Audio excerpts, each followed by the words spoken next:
Então, gente, vamos para mais uma semana digital.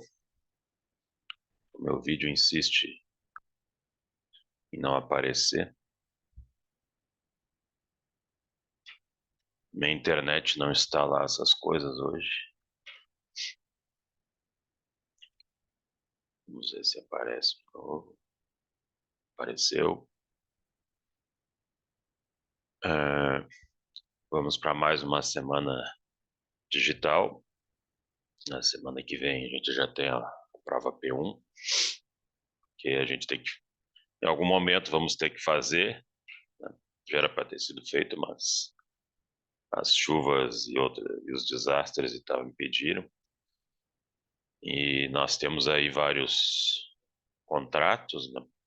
Fazem parte aí da P1, vai até o contrato de franchising, inclusive, então o jogo e aposta e prestação de serviços já vão lá para P2, mas o resto cai na P1, que a gente tem que fazemos aí uma mistura aí de questões dissertativas e objetivos. Então hoje a ideia é fazer um resumo, para tentar aí resumir os pontos aí mais importantes aí desses contratos que a gente viu, tentar pegar o máximo de contratos que a gente puder e à medida também que a gente vai falando, quem tiver dúvida vai anotando, vai lançando aqui, né? Podem. Ô, senhor, então Sim. hoje vai ter tipo uma revisão? Eu chamo de resumo, né? Um resumão de todos os contratos, que é uma Ah, espécie de boa, revisão, né? beleza. Eu tenho uma dúvida. Tu acha que vai voltar as aulas presenciais? Vão voltar? Qual que é a tua opinião sobre? Olha, eu acho que talvez até sim, né? Hoje, por exemplo, eles suspenderam entre hoje e amanhã as aulas de colégios, né? De instituições públicas e privadas em Porto Alegre, porque dizem, né, que entra aí uma chuva forte aí.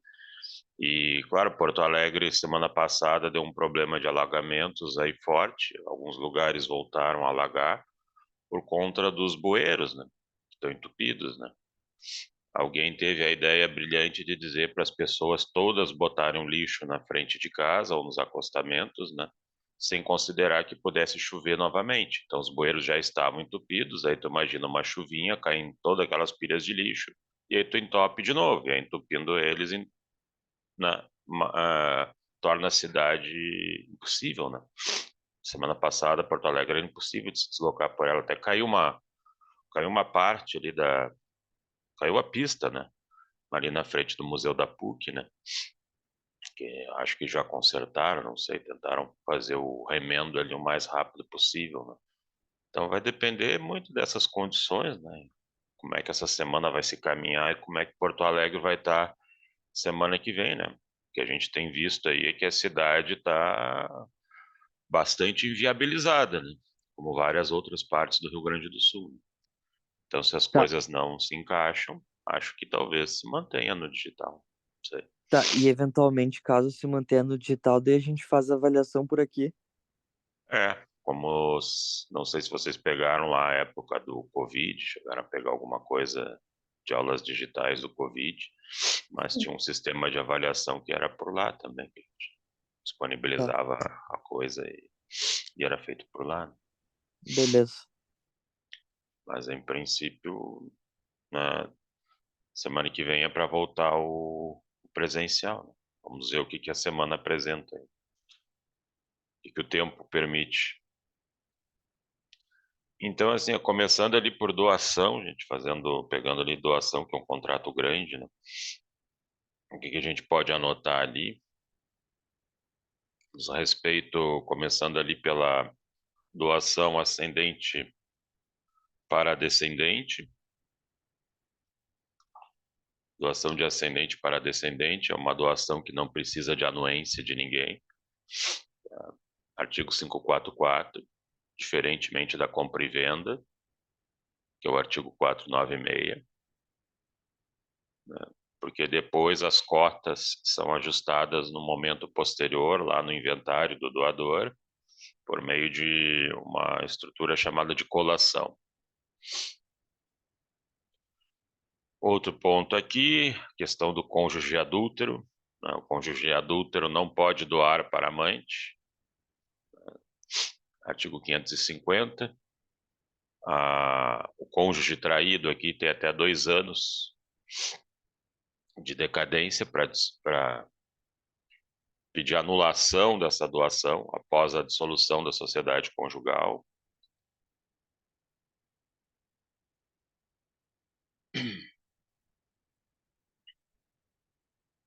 Outro item aqui, eu vou estar um pouco mais acelerado, tá? Se vocês quiserem parar, me avisa daí, tá? Doação de todos os bens, artigo 548, Código Civil. Ela é nula, salvo se o doador tem meios que garantam a subsistência.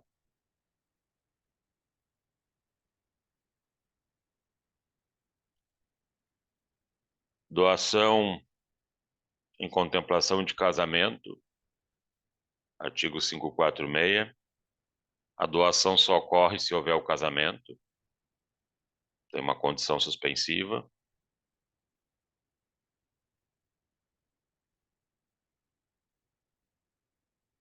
Doação a nascituro. A doação só ocorre se o nascituro nascer com vida. Também tem uma condição suspensiva. Artigo 542.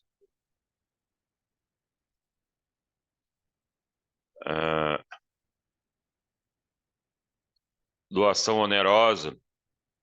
Doação onerosa, lembrar que é aquela que tem um encargo e que o encargo ele pode ser feito em benefício do doador, de terceiros ou de uma coletividade, e o encargo não impede a doação está feita e o encargo fica para depois. O não cumprimento do encargo pode levar à revogação da doação, Só mas, sim, com relação, ali voltando um pouquinho com relação à doação para o nascituro. Aqui, só me lembrando, porque eu não. Foi um dos pontos que eu não tinha notado. Seria a ideia dele nascer com vida ou não nascer com vida? Ele teria que nascer com vida para ser efetivada a doação, né? isso, Tá, e caso ele nasça com vida, mas morra logo em seguida, daí a gente já tá falando de morte. Daí vai ser, tipo, feito o inventário do bebê que morreu. Isso, né? Daí já não exato. é. Tá, beleza. Daí eles fazem aquele teste do pulmão, ver se boia, é isso? Eles têm métodos, né, dentro da medicina para testar se a criança nasceu com vida e quanto tempo viveu, né, mas basta o médico botar e dizer, nasceu com vida, adquiriu. Se não nascer vivo, não adquiriu. Se não nascer, né, não adquiriu. Tá, então é realmente lembrar que a questão do inventário, caso ele nasça com vida, né? Se ele Que nascer desse com vida efetivou. se ele nascer com vida e morrer depois, aí vamos fazer o inventário dele. Beleza, beleza. E via de regra são os pais que recebem, os herdeiros naturais deles seriam os pais. Seriam os ascendentes, né? Aí depende também que situação que ficou, né? Mas os primeiros a receber nessa linha são eles, né? Tá, certo. Obrigado, viu? Valeu. Ah, falei da onerosa agora. Doação conjuntiva. Doação conjuntiva é feita para mais de uma pessoa. Se esses donatários que receberam patrimônio, né, do doador forem casados, entre eles existe o direito de acrescer. Se um deles... O meu vídeo, às vezes, ele desaparece, tá? Mas não... Daqui a pouco ele retorna. Se um deles falecer, a parte desse que faleceu passa para o outro automaticamente, não é uma questão de inventário nem sucessão, é só o chamado direito de acrescer. Então, doou um bem para um casal, são casados entre si, quando um morre, a parte do que morreu passa automaticamente para aquele que está vivo.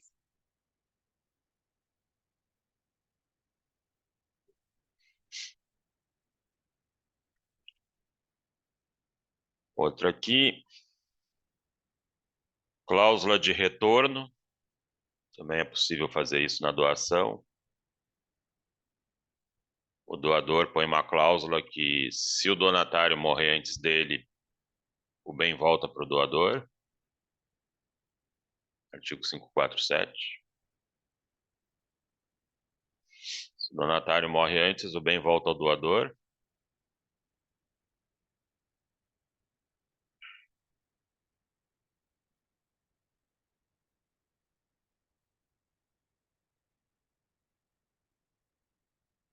Quanto à revogação da doação, ela ocorre primeiro por ingratidão. Nós temos um rol taxativo dessas situações, estão ali nos artigos 557 e o 558 estende a alguns parentes aí do doador. Então, ocorrendo aquelas situações, o doador tem 1 ano, prazo decadencial, artigo 559, para desfazer a doação.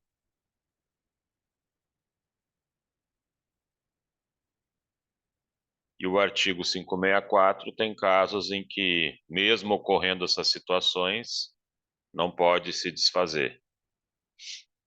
Os casos do artigo 564 são situações em que, ocorrendo motivos para revogação por ingratidão,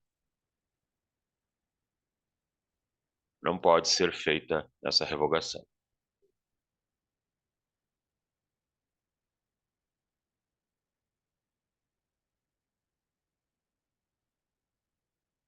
E outro motivo para revogação é a inexecução de encargo. Artigo 560, também 1 ano de decadência para ou revogar a doação ou cobrar o encargo.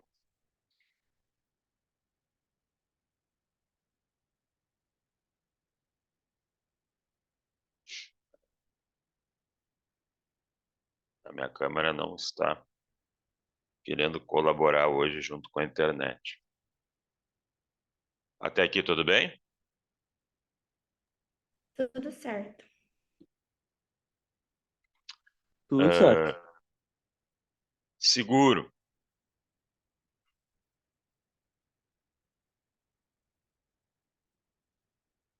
Bom, seguro vai ser um dos temas aí bastante versados agora, né?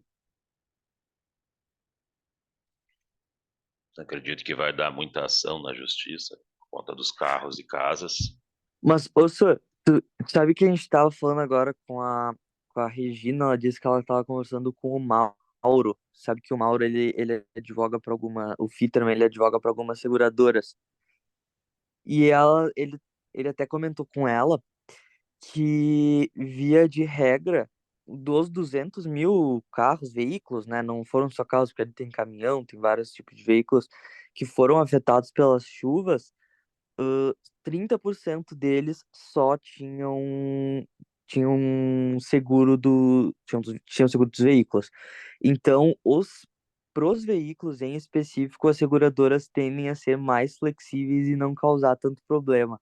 Pelo que eu entendi, o maior problema, por incrível que pareça, vão ser com as residenciais, com os seguros residenciais, porque eles falaram que, com relação aos residenciais, é algo que envolve mais valor, e muitas vezes as enchentes não estavam englobadas ali na apólice. Daí sim, provavelmente vai dar mais problema indo para o judiciário. Qual que é a tua opinião? Eu quero até saber qual que é a tua opinião sobre isso. Primeira coisa que eu digo é ver a apólice, o contrato, né? Até pela forma como foi vendido e apresentado o seguro, isto já pode ter um diferencial na hora da cobertura ou não. Tem locais que Quando o sujeito vai fazer o seguro, a seguradora já deixa bem claro que naquele local ela não vai cobrir enchente. Daqui a pouco é um local ali próximo de rio, que normalmente é afetado, ela põe ali, não, eu não vou cobrir enchente, porque aqui é um risco muito alto. Aí é difícil realmente tu tentar entrar num debate tentando invocar um direito. Agora, tem situações outras em que não ficou muito claro que isso não iria estar coberto, e tem situações também que tu aponte que a enchente tenha também um componente de omissão estatal, né? Porque daí, se a tua casa, se a tua empresa foi atingida por uma omissão estatal que não tinha o controle de enchentes, não tinha bombas, enfim, etc., né? Aí tu já está apresentando um terceiro culpado e não um elemento externo que seria o tempo, né? Enfim, aí também entra um outro debate. Porque se tem um terceiro, bom, aí a seguradora paga e depois vai lá se ressarcir com ele. Então ainda tem muito pano aí para manga para tentar descobrir quem foram os reais autores de tudo isso, né? Em que ponto o Estado, o município e a União colaboraram, se não para a enchente, mas também para as demoras de escoamento de água, né? O pessoal do Maitá está até hoje lá embaixo d'água, né? A boa parte dele está embaixo d'água, Sarandi também. E, e aí, né? Se fosse uma inundação de um dia, 2 dias, tu ainda consegue rever algumas coisas. Agora, uma empresa, uma casa, 20 dias alagada por água de esgoto, né? Aí realmente eu acho que tu já não salva mais nada. Acho que não tem muito aí o que fazer. Então tem que apurar esses cenários aí para dizer, olha, afinal, quem é o culpado exclusivo disso? Mas isso é numa análise superficial, né? Acho que ainda um pouco mais superficial do que de tudo aí que tem a se indagar. A ver. Exatamente. É, bom, do seguro, o que a gente pode colocar aqui? Quanto ao seguro de coisas, danos, né? Quando eu estou me protegendo contra eventos externos, existe uma subrogação ao segurador, artigo 786. Ele paga o seguro para mim e ele pode se ressarcir contra o causador.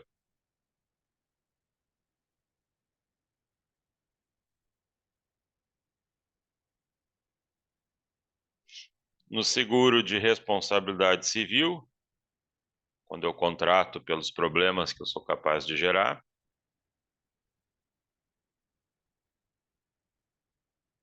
a questão da denunciação à lide, ela é facultativa.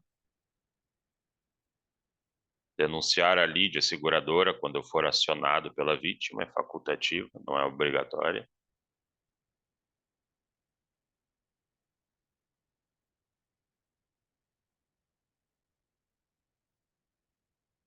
Existe uma questão aqui que serve para todos os seguros, que é a questão do adimplemento substancial.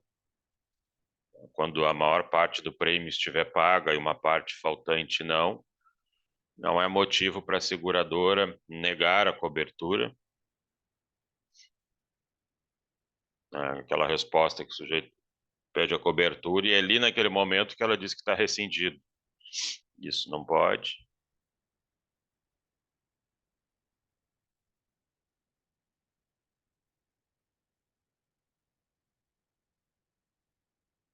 Agravamento doloso de risco, artigo 768. É o caso aí da embriaguez no trânsito, que atrai para o segurado a ideia de perda de cobertura se provado que a embriaguez dele foi o que contribuiu para o acidente. Se ela não tiver retrospecto nenhum nesse sentido, não tiver ligação nenhuma com o acidente, apesar de ele estar embriagado, não é motivo para negar a cobertura.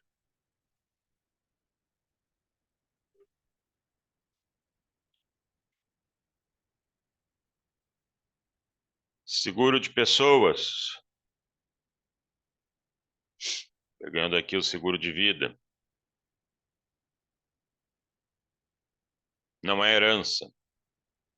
Artigo 794. Então, tu não vai dividir com ninguém. Quem é o Pera. benefício?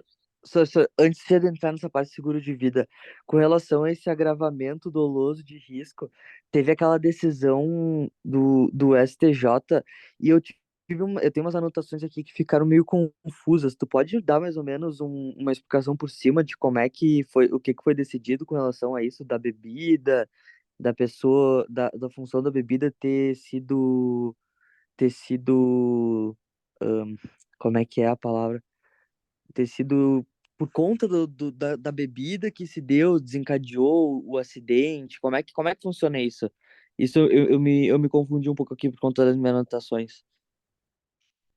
O uso da bebida vai te levar a um comportamento que eu entendo anormal na condução de um veículo, como aquele caso que aconteceu ali com o Porsche em São Paulo, que estão fechando o cerco. O sujeito disse que não bebeu e estão remoendo o passado ali para mostrar que ele bebeu. Eu acredito que ele tenha bebido, porque entrar com um Porsche 130, 140 na cidade, vindo de um bar, onde houve gastos com bebidas etílicas ali, né, de percentual mais forte de álcool, né, e ainda ter entrado atrás de um carro, matado a pessoa, quer dizer, não é um comportamento de uma pessoa normal, né? Acho que se ele não estivesse embriagado do jeito que ele diz não estar, isso não teria acontecido. Tá, mas não tem, naquela decisão do STJ, eles não dizem que, tipo, tá, ele pode, mesmo que ele tenha bebido, mas se o acidente não ocorreu por conta do estado de embriaguez, ele não teria responsabilidade, não era alguma coisa assim? Não, ali ele deu a chave para uma outra pessoa, porque ele tinha bebido, e ele não sabia que essa outra pessoa tinha bebido. E aí Ah, ela é gerou o isso. acidente. Se tu entregar a tua chave do carro para alguém que bebeu, dá na mesma. Não, não Mas se tá ele não aumentando o risco. sabia. Mas se ele não sabia, aí Mas daí, então, ok. nesse caso, a seguradora não pode negar o seguro como ele não sabia. Não pode negar. Ah, boa. Eu acredito, Beleza. imagino que ele não sabia, né? Que se o sujeito bebeu, aí ele vai entregar a chave para alguém que bebeu também, qual é o sentido? É dois loucos, né? É. Tranquilo, tranquilo. Obrigado. Era isso. Eu não lembrava isso dele ter entregue a chave, eu não tinha anotado. Outra questão, amante também não pode receber seguro de vida. Não há limite de seguros, no caso de seguro de vida, artigo 789, pode ter várias apólices, porque a vida não tem preço. É, Suicídio, não é possível apólice que afaste o suicídio, a cláusula abusiva, artigo 798. Mas existe aqui um prazo de carência para suicídio de 2 anos. Então não poderia se suicidar antes de 2 anos. Tem que esperar um pouco. Em Ah, ah, tese, esse prazo de carência que foi estipulado pelo STJ, né? não, tá na lei. Ah, não, isso é na lei? É que o STJ, de uns anos para cá, diz que tinha que se cumprir a lei. Antes ele Ah, dizia que se a seguradora não provasse que foi premeditado, ela tinha que cobrir mesmo que o sujeito se matasse antes de 2 anos. hoje tem que seguir no mínimo os 2 anos. É Mas uma qual que é a estupidez lógica isso disso? aqui. Hã? Ao meu ver, essa lógica tá meio, sei lá, que seria a ideia de, tipo, o cara, quando ele contratou, ele já tinha que saber que já estava doente da cabeça, então ele tem que, tipo, desenvolver a doença durante esse tempo, que geralmente quem se mata é que tá doente, né? Eu Ah, com não. certeza. Quem se mata de qualquer maneira tá doente. Mesmo eu dizer, vou me matar porque vai ficar dinheiro para minha família. Tá doente igual. Não tem atentar contra a própria vida, não pode ser um estado de saúde mental. Não existe isso. Aqui, aqui a questão é, não teria que ser comprovado que o cara já estava pensando em se matar, mas se bem que isso é uma prova muito difícil de fazer, não ter, quase impossível. Então, mas por que 2 anos? Muito específico, né? É um tipo de redação que não tem técnica, né? Não observa assim o contexto real da medicina, né? Possivelmente alguém que tem ideias de se matar venha fazendo isso de longo tempo, né?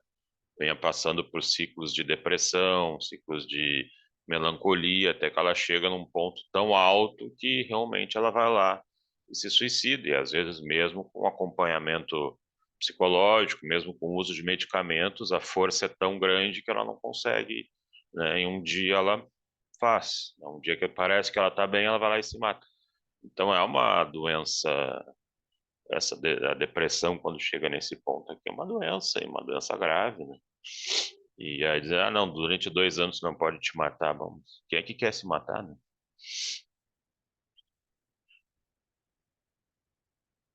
Mas é o que tá ali, né?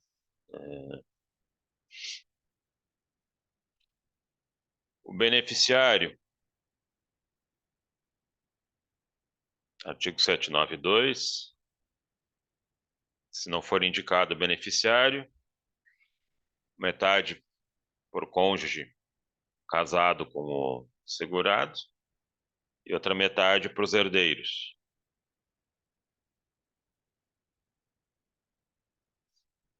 Se não tiver cônjuge nem herdeiros, fica para alguma pessoa que tivesse alguma dependência econômica com esse segurado, enfim, de alguma maneira venha a sofrer prejuízo com a ausência dele.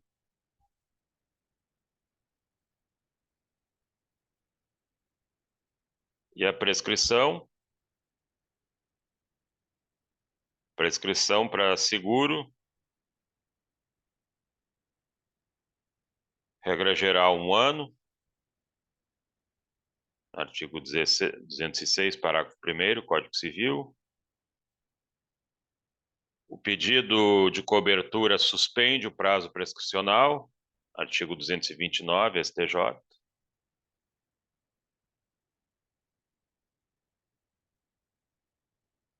O seguro de vida e o DPVAT é de 3 anos, o prazo.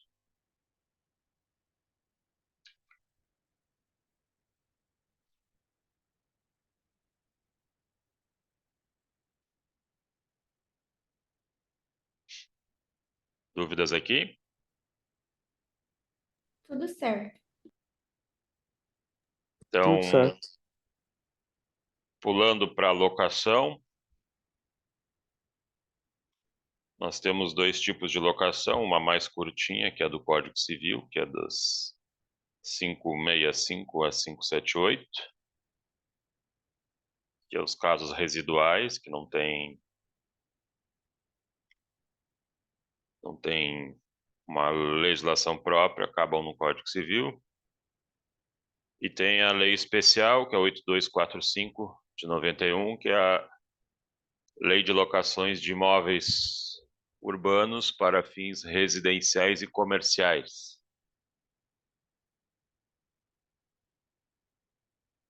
A lei de locação é recheada de detalhes, né? Nós abordamos aí os mais comuns, né? Os mais usuais. Começando ali pelas garantias.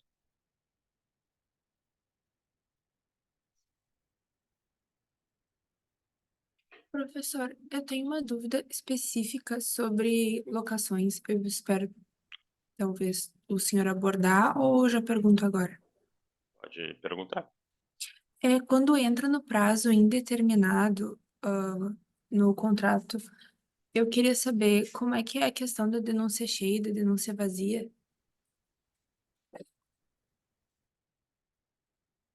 O meu vídeo teve que sair até melhorar. depois ele volta. Bom, começando então por prazos. Quando existe uma locação e ela inicia, né, por prazo determinado, por vontade das partes, assim, ela pode se estender. Acabou o prazo, mas vai ficando, né? O locatário vai ficando e o locador vai deixando. E aí um belo dia o locador, vamos acabar, né? Eu quero devolver, quero o imóvel de volta, né? Se a locação, o prazo determinado dela, tinha uma estipulação de tempo igual ou superior a 30 meses,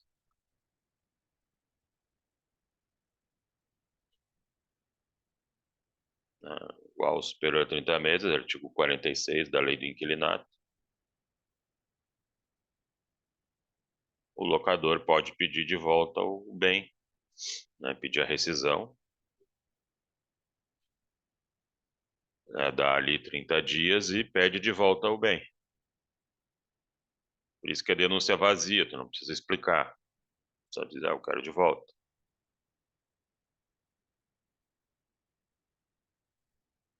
Já se ela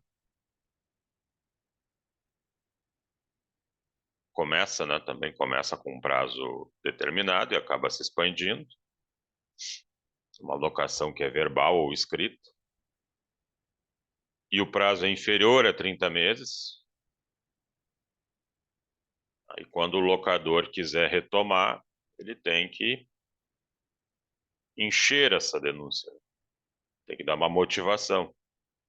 E os motivos estão ali no artigo 47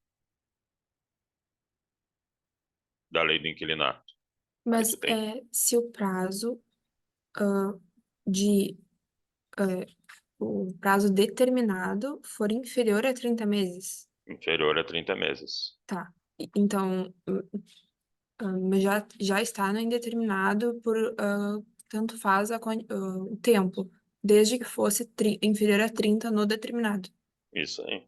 Tá, obrigada. Aí tu tem que usar a denúncia cheia e usar um dos motivos do artigo 47 da Lei do Inquilinato, né? São esses motivos que vão te permitir interromper essa locação, senão tu vai ter que esperar fechar até 5 anos, somando determinado com indeterminado.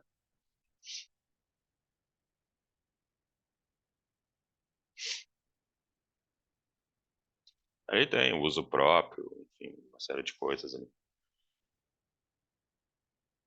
Ok? Bom, e aí, voltando ali para onde eu estava, no primeiro item, que era garantias do contrato de locação, elas não são cumuláveis, não pode pedir mais de um tipo, mas pode pedir mais de uma dentro do mesmo tipo, né? Exemplo, eu posso ter 2 fiadores. Essas garantias são a fiança, a caução, seguro fiança e a cessão fiduciária de cotas de fundo de investimento. Então são 4 modelos aí que podem ser usados e não pode misturar eles. Esses E, modelos estão aonde? Em que lugar que estão escritos eles? No código ou na então, no lei? artigo, na lei, tudo na lei 8245. Então lá Tá, no artigo 37 e 43, eu acho. beleza. Senhor, pode repetir os quatro, por favor? Fiança, caução, seguro fiança, fiança, caução, seguro fiança e cessão fiduciária de cotas de fundo de investimento.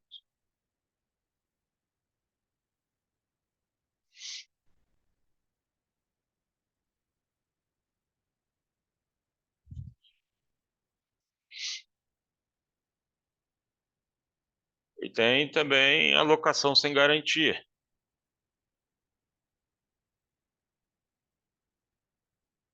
Artigo 42 da Lei do Inquilinato, que permite você cobrar o aluguel antes e não no fim.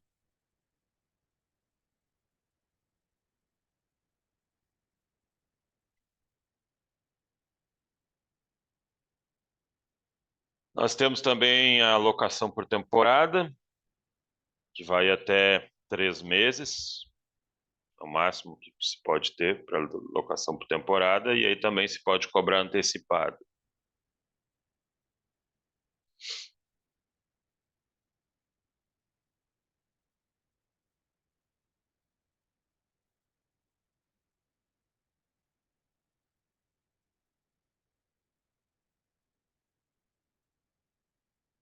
Direito de preferência, artigo 27, Lei do Inquilinato. Decadência de 30 dias, preferência para quê?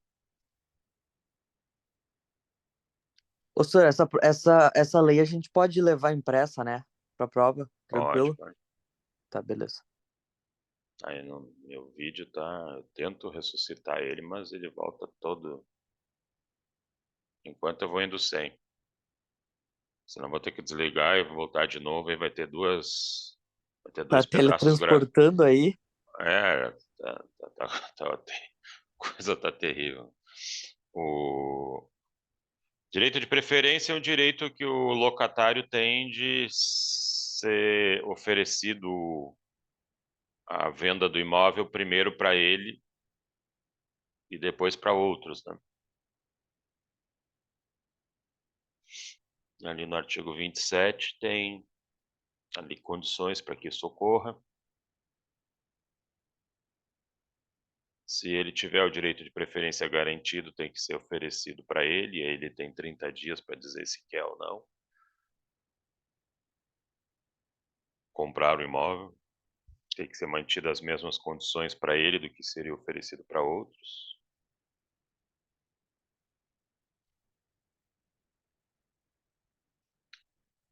Despesas com tributos, artigo 25, Lei do Inquilinato. Para ser do inquilino tem que estar lá no contrato, pode ser passado para ele, mas tem que estar lá no contrato.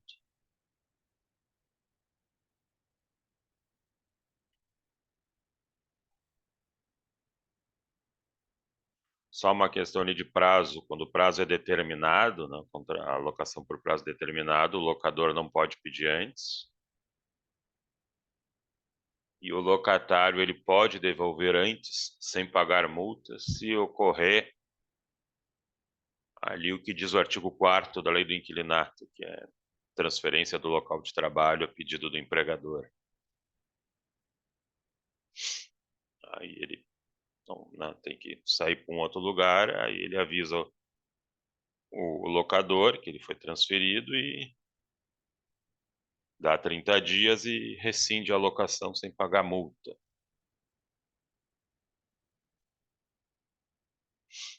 Bom, agora aí também até vou botar o link depois para vocês no Moodle, que saiu na sexta-feira, não sei se vai sair hoje no GZH, que era uma matéria sobre contratos de locação e as enchentes, onde eu dei uma entrevista ali em cima de perguntas que fizeram, e envolvia justamente isso, né? Como é que fica agora os contratos de locação vigentes com os imóveis atingidos pelas enchentes. Bom, aqui, é claro, força maior, o inquilino pode, se quiser, pode rescindir. Opta por devolver sem pagar multa. Até porque, do jeito que eu tenho visto os imóveis aí, não tem sobrado muita coisa. Acho que muitos inquilinos nem teriam condições de continuar pagando aluguel sobre algo que foi destruído, né? Perde-se tudo por dentro e muitos imóveis extremamente agredidos por fora, né? Mas podem continuar também, fica a critério deles. E os consertos são do locador. Essas Isso despesas. tá em que artigo? Perdão, me perdi. Aí tu tá usando já regras gerais de direito civil, né? Para colocar fim à coisa, né? Entre elas a perspectiva de que a coisa perece para o dono, né? A questão das Ao, benfeitorias entra no Código Civil normal. Não, benfeitorias aqui tem o artigo 36 e 35. Estou falando da extinção do contrato por força maior. Ah, bom, beleza.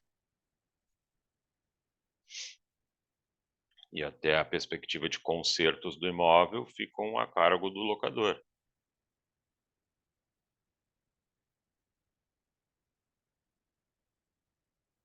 Ok aqui? Sim. Despejo. Artigo 59 da Lei do Inquilinato.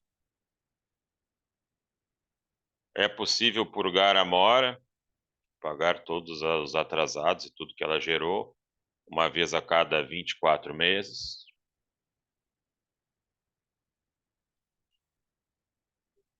Uma vez expedida a sentença,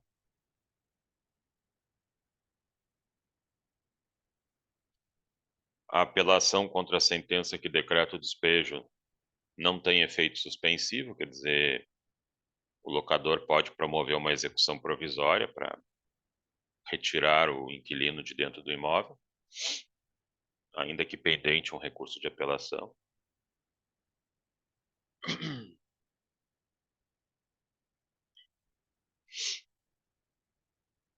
Na locação comercial, o ponto alto dela é a ação renovatória de aluguel.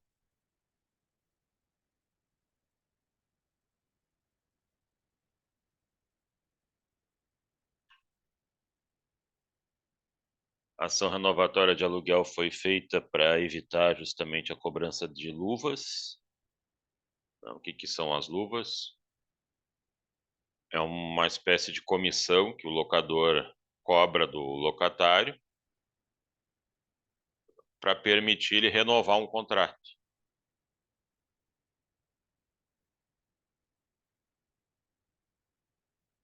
Então, isto resta proibido.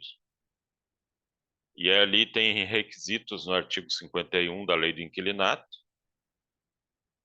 que se estiverem completos ali aqueles requisitos, o locatário pode pedir a renovação do aluguel pelo mesmo tempo que ele já ocupou, nas mesmas condições, e sem que seja impedido, né? E sem que tenha que pagar um pedágio para poder fazer isso. Mas pode ter rediscussão do valor, né, por parte do locador. Se a proposta for insuficiente, aí o que acontece? Aí cai nas exceções à ação renovatória. Está ali nos artigos 52 e 72. Tem situações em que mesmo que o locatário tenha preenchido os requisitos para fazer renovação, ocorrendo essas situações, o locador pode se opor a essa renovação. E aí tem o caso, por exemplo, da proposta insuficiente. Não, mas aí tu quer ir para mais 5 anos, pelo menos vamos reajustar esse aluguel para um valor de mercado, né? Senão a tua renovação vai significar o meu prejuízo. A ideia não é fazer o locador ter prejuízo.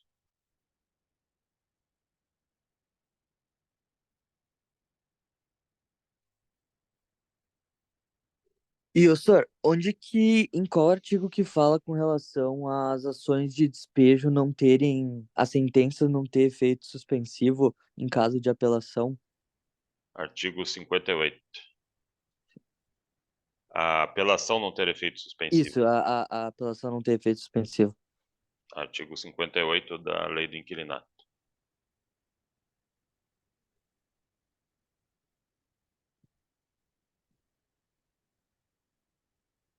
Tô meio cego em que inciso que tá dizendo isso. Hum? Em que inciso que tá dizendo isso que eu tô meio. Acho que é o quinto. Deixa eu ver. Os Ah, tá aqui, verdade. Verdade. Eu tava lendo todos os outros e não li o quinto. Obrigado. Infelizmente eu não sei porquê, mas eu não consigo estabelecer um vídeo normal aqui. Então, por enquanto, eu vou tendo que deixar minha câmera apagada, infelizmente. Já começou com a internet meia boca, né?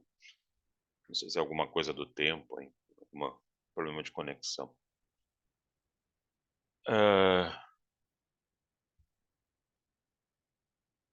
Contrato de transporte, posso pular? Quem tiver dúvidas aí vai me falando, tá?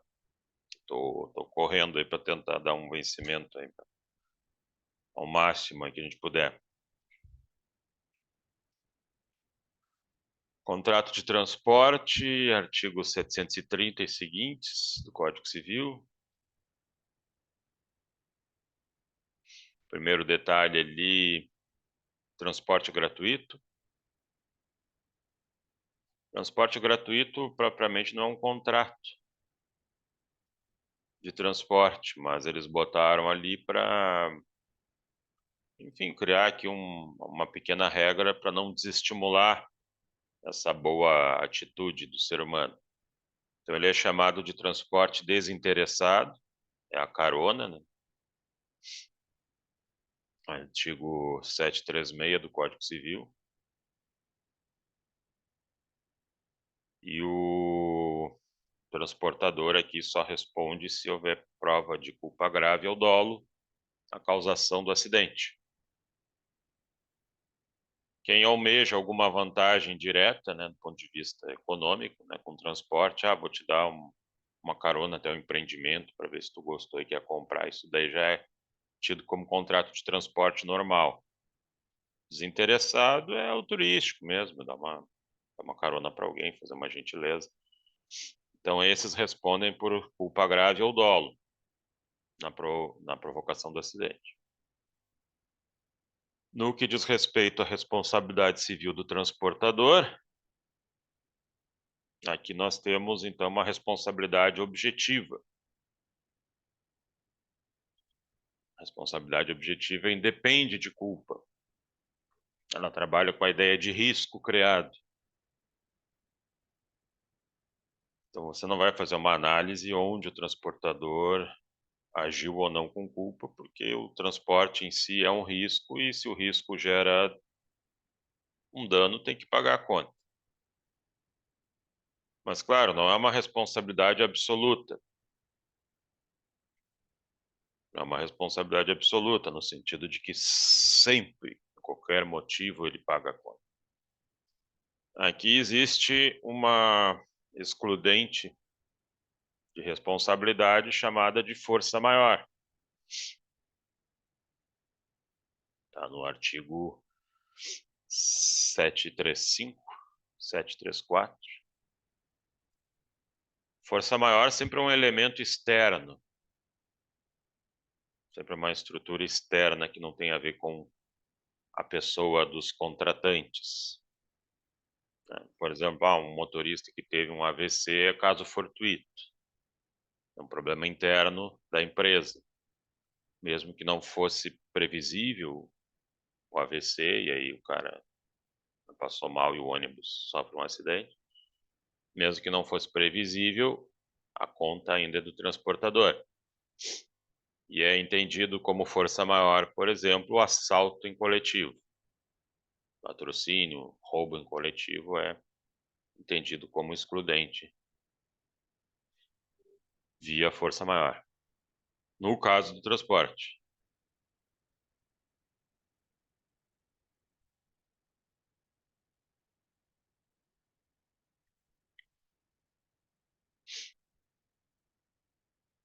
Quanto aos direitos do transportador, não se presume o contrato de transporte como sendo algo gratuito. Então ele é remunerado, tem direito à remuneração. Se for o caso, pode até reter bagagens do transportado inadimplente, artigo 742.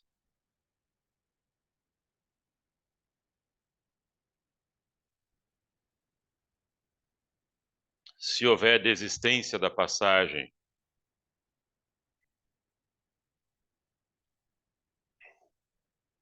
pode haver uma retenção de 5%.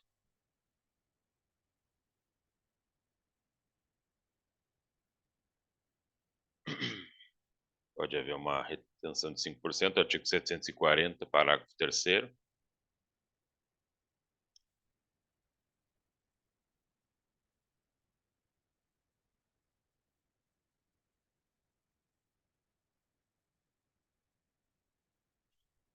Se for transporte aéreo, o sujeito pode desistir sem pagar multa. Se ele desistir até 24 horas depois de comprar passagem e houver aí um lapso de até 7 dias antes do voo. Aí ele não paga multa. Isso que tu acabou de falar é por base naquela resolução da ANAC? Não tá no Isso. código isso, né? Não. Tá. Resolução da ANAC. Resolução 400/16.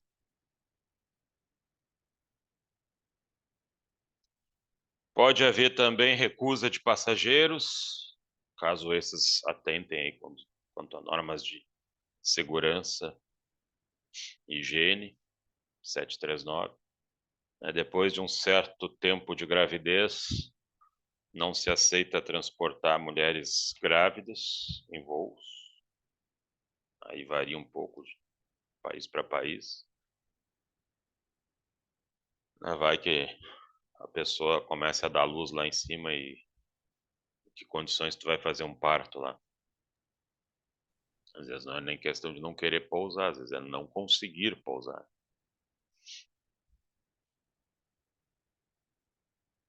Já no meio do oceano, vai pousar onde? Não vai. Então já não leva.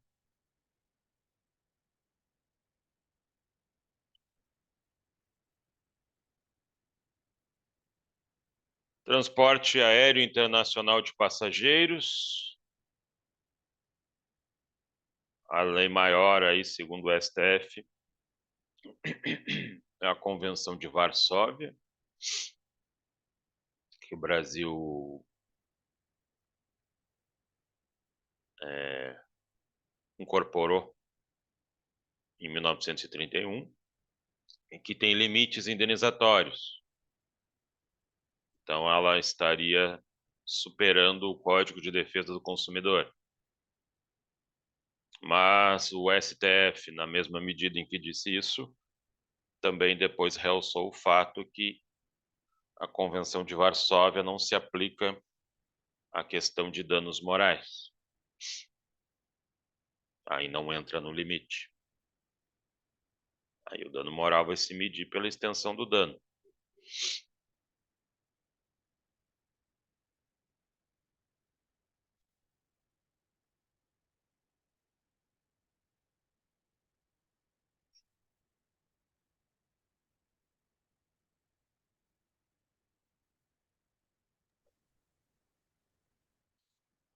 Ok aqui?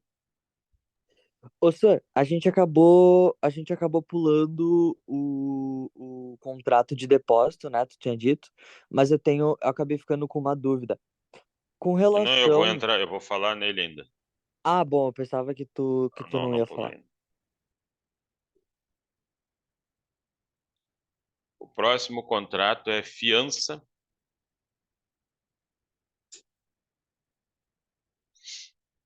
Fiança, que é um contrato acessório, é uma garantia pessoal.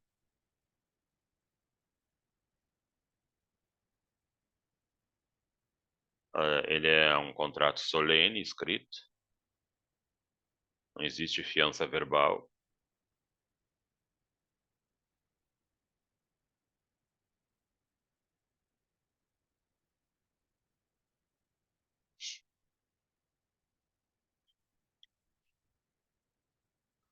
Um direito que o fiador tem, está lá no artigo 827, que é o chamado benefício de ordem. Esse é automático, mas eu posso afastá-lo, posso dizer que ele não tem. Agora, se ele tem, né? Se não afastaram, isso faz da fiança uma situação subsidiária. Por quê? Porque o fiador tem primeiro o direito de indicar bens do devedor no mesmo município. Olha, então, já que tu vai me executar, tá aqui, estou te apresentando, tu pode executar esses bens do devedor. E aí, só se ali não funcionar, tu te volta contra mim.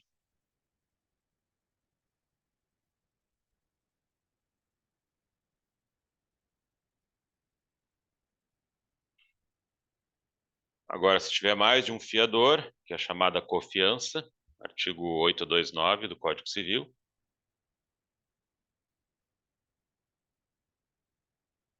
presume-se a solidariedade.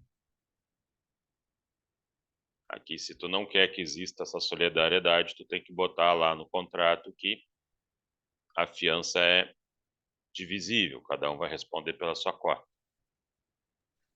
Como a regra é solidariedade, eu lembrei agora de uma questão que tu botou num dos exercícios que a gente fez que eu fiquei um pouco em dúvida. Como a regra é solidariedade, caso tenha mais de um fiador, eu como credor eu posso cobrar qualquer um deles o valor total. Por exemplo, se tiver três e eu quero cobrar só de um, eu posso? Pode, pode, Todos os encargos, tudo. pode cobrar só de um. Tá, beleza. Daí a exceção seria aquela cláusula que divide exatamente parte do valor para cada fiador. Seria isso? E uma cláusula dizendo que eles não são solidários.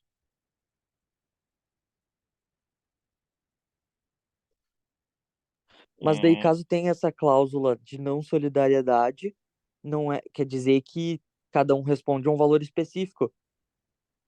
é, a sua parte na dívida.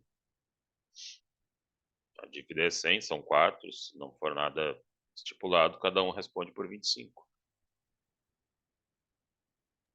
Tá. Cônjuge e fiança. Artigo 1647, inciso 3º.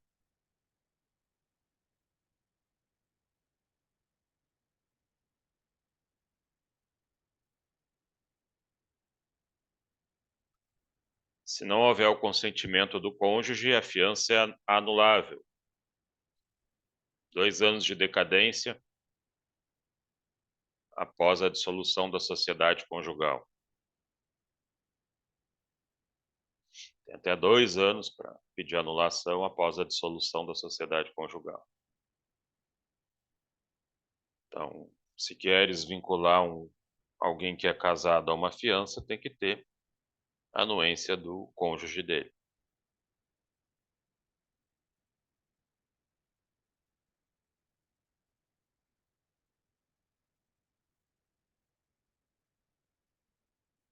Outra questão aqui.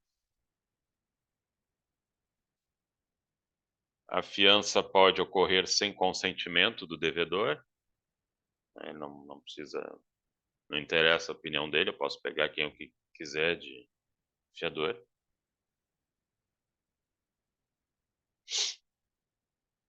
Artigo 820. Eu posso também recusar um fiador.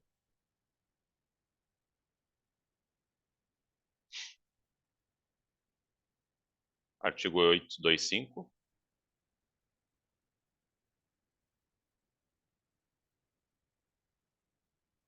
E eu posso também substituir um fiador. Artigo 826. Mas não tem jeito isso aqui.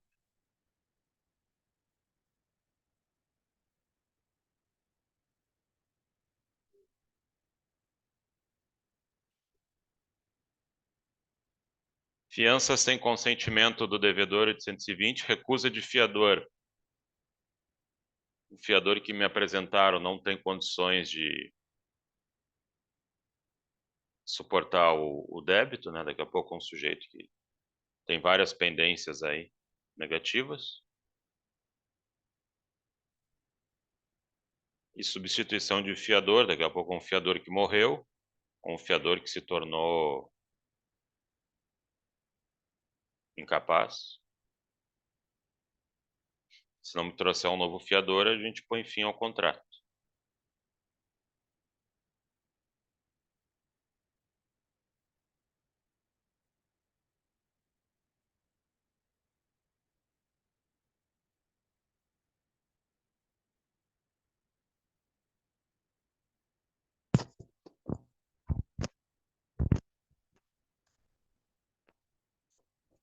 Vocês conseguem me ouvir aí? Tá ouvindo bem? Sim. Sim. A Lei 8.009, de 90, tem a questão da empenhorabilidade do bem de família. E no caso aqui, artigo 3º, inciso 7, tem uma exceção em relação ao fiador do contrato de locação imobiliária. Então, o fiador do contrato de Agora locação... travou, só não dá dando pra te ouvir. Pera aí. E agora? Tá dando? Agora sim. Se eu ponho o vídeo, ele começa a dar problema. Ah, Fica sem estresse. então, eu estava dizendo na Lei 8.009/90, artigo 3º, inciso 7, o fiador do contrato de locação imobiliária não pode se defender com a empenhorabilidade do bem de família. E o STJ, o STF, o STF principalmente estava criando problema em cima disso, e não interessa se ela é residencial ou comercial, não pode ter essa defesa contra a empenhorabilidade. Portanto, cuidado ao dar fiança em contrato envolvendo imóveis.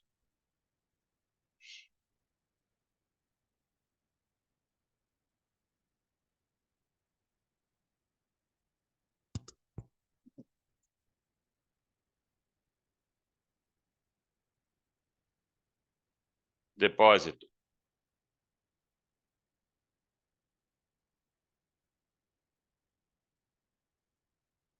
Pulei de contrato.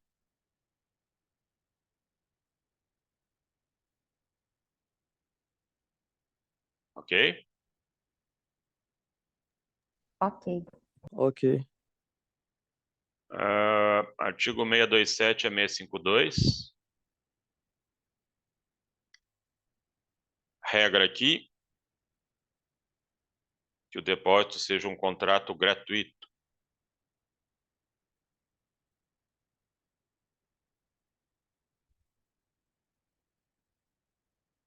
Artigo 628.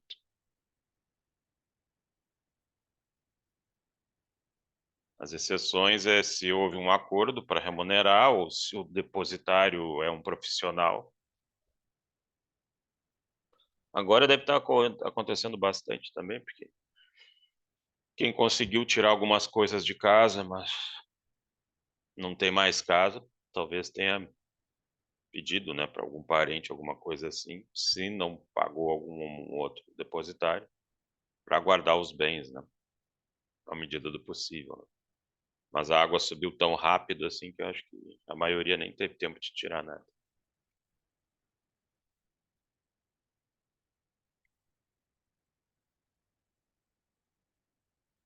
Guarda e conservação. Artigo 629. Ou seja, o depositário não pode se servir da coisa.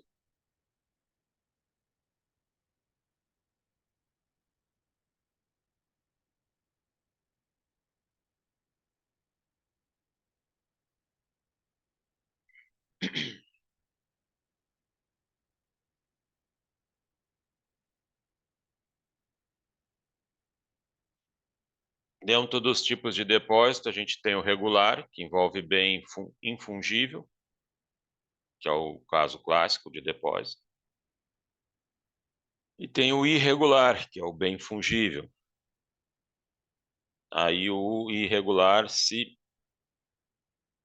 guia pelas regras do contrato de mútuo. que é o empréstimo de bem fungível, tipo dinheiro. Você tem uma conta de depósito no banco, ele não vai te devolver a mesma nota que tu entregou para ele, vai te devolver a mesma quantia.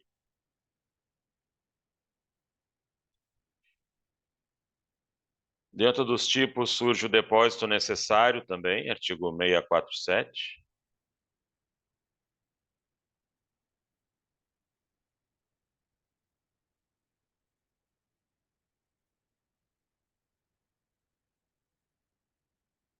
E no 647 nós temos ali um destaque para o depósito do hospedeiro. O contrato de hotelaria no Brasil ele não tem uma regra específica, não tem uma lei específica, então uma prestação de serviço com peculiaridades, e uma das questões que eles juntam no contrato de hotelaria é essa questão do depósito do hospedeiro, artigo 649 e 650. Então, furtos e roubos cometidos por terceiros admitidos no estabelecimento e empregados são de responsabilidade do hospedeiro, mas isenta essa culpa a culpa exclusiva do hóspede, deixou a porta aberta, por exemplo, deixou as janelas abertas. O hóspede que não paga a conta é possível fazer uma retenção de bagagens, artigo 644, Código Civil. Aí tem que fazer homologação de penhor legal para poder legitimar a posse dessas bagagens.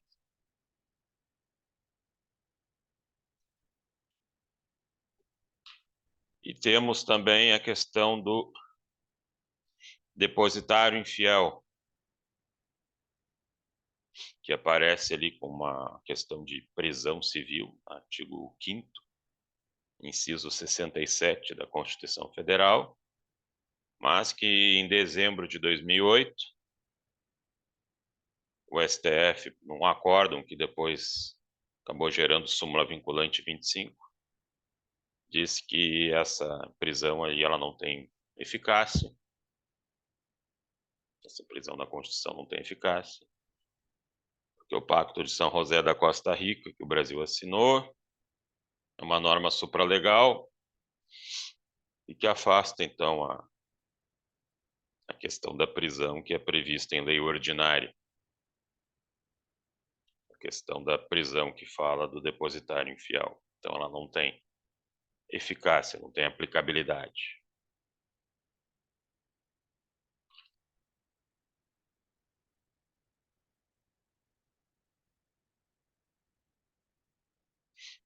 Dúvidas aqui? Tranquilo, era justamente nesse ponto do. Eu não lembrava se era o Pacto de San José da Costa Rica. Então, no caso, por algum motivo, meu Word não salvou as anotações do depositário infiel. Mais dois aqui para finalizar, que a gente viu também. Contrato de mandato.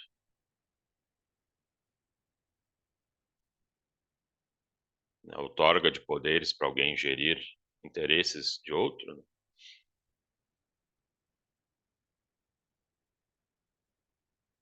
De regra,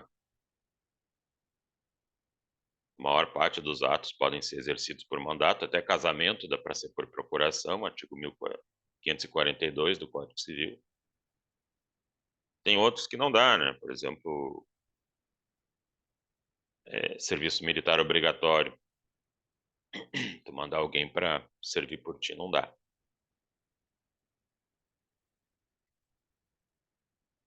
Nós temos o mandato ad judicia, que é previsto ali na lei da Estatuto da Advocacia, lei 8.906 de 94, que é privativo de advogados. Exercer o mandato judicial é privativo de advogado. Nós temos a questão do mandato aparente, parece, mas não é. Artigo 686 e 689 do Código Civil, você contratar com terceiro de boa-fé. Você, como terceiro de boa-fé, contratando com um aparente procurador de outro. Isso obriga o mandante. Às vezes o sujeito deu uma procuração para alguém e depois quis revogar, mas não avisou todo mundo. E aí quem não sabia foi lá e fez o negócio com esse procurador. Então ele obriga o mandante. Aqui surge também a possibilidade de direito de retenção, caso o mandatário não seja remunerado. Artigo 681, 664, Código Civil.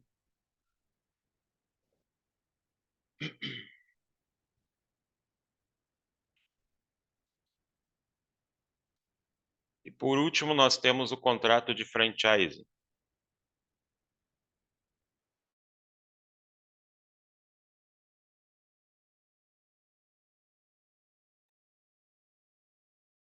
Aqui agora desapareceu tudo. Ah, voltou. Agora eu descobri que... Acho que descobri a solução, pena que foi no final.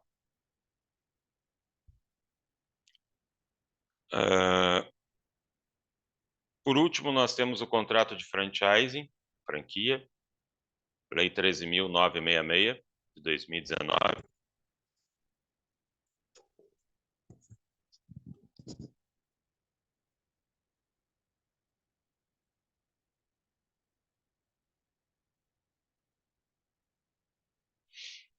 Não gera vínculo empregatício, não atrai responsabilidade perante o consumidor, a figura do franqueador, né, fica na seara do franqueado, de regra. E o ponto alto dele é a circular de oferta de franquia. Antes da assinatura, até 10 dias antes da assinatura do contrato, e que pode gerar aqui uma anulabilidade ou nulidade do contrato, se não for apresentado nesse período aí.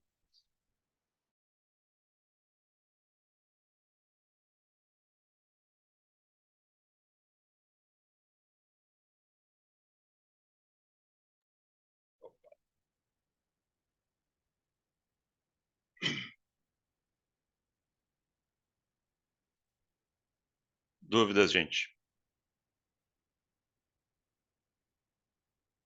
Alguém ficou com alguma dúvida? O senhor pode repetir essa parte que tem que entregar alguma coisa que para mim cortou, não sei se é minha internet, mas enfim. Não, deu uma queda aqui. Circular de oferta de franquia, COF. Está lá no artigo 2º, parágrafo 2º da Lei 13.966, de 2019. Aí ele tem que ser apresentado antes da assinatura, até 10 dias antes, é isso? Até 10 dias antes. Tá, obrigada.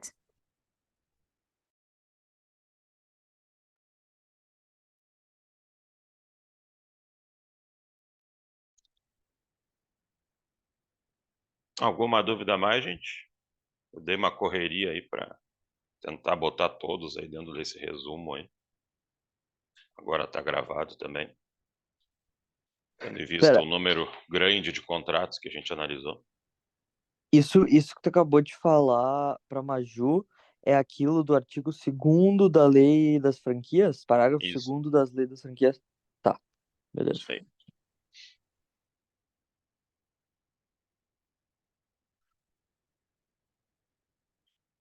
É minha ideia Não, quarta-feira. só como é que vai ser a prova, mais ou menos, então, o que que tu tá pensando em fazer, só pra gente ter uma ideia do que focar mais, porque é muita matéria, né?